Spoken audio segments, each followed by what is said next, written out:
Hindi ako kagapuhan at maraming kapintasan. Ngunit ako ay isang Espanyol. Dati akong opisyal sa adwana. Ngunit tinaboy nila ako. Wala akong makain, wala akong pera. Kaya nagkunwari akong isang doktor. Mataas ang singil ko. Sino bang magdududa? Sa kahit anong presyo, may magbabayad. At ngayon, hindi na ako nag-iisa.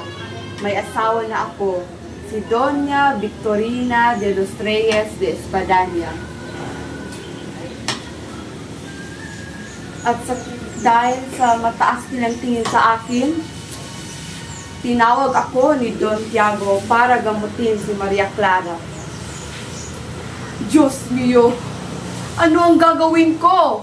Wala akong alam. Paano kung mamatay siya sa aking mga kamay?